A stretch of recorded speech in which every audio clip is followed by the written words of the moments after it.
Thank you for that introduction, and I would just like to start by thanking Forum Central and the Leeds for All working group for their help in setting today up. And I'd also like to say thank you to one of my councillor colleagues, Councillor Kevin Ritchie.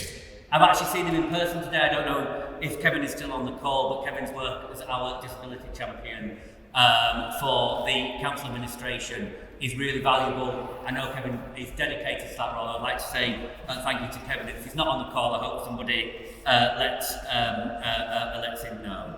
I think today, for me, has been a really great opportunity to let people have their say.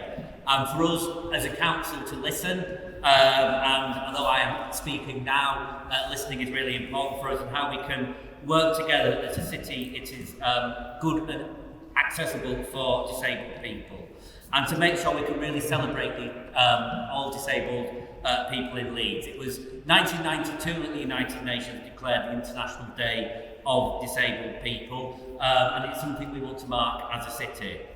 I was looking back at the 2011 census, which showed 16.7% of people in Leeds have a long-term health need or a disability. And that is something we as a council, as a provider of services, as representatives of everybody in Leeds, and as a big employer in Leeds, always need to have in the front of our mind when we are working to do what we do for the city.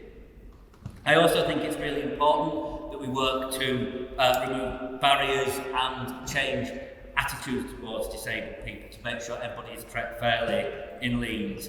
I believe most people want to do the right thing in Leeds. I believe everybody wants to do that, but there are times when both our actions and sometimes our unconscious biases do need challenging.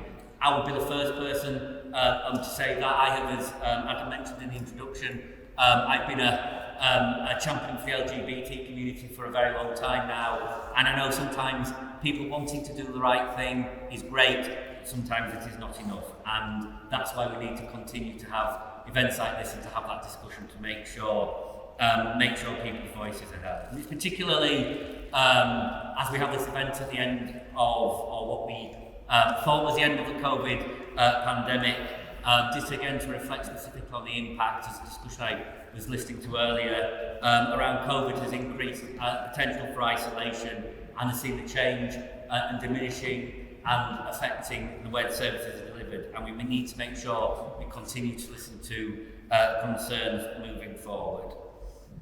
And finally, on all the things we've talked about and all the things everyone's been talking today, just to continue that conversation, to make sure we're listening to the lived experience of disabled people in the city, and to work together to remove barriers to the ambition for disabled people in Leeds to reach their potential.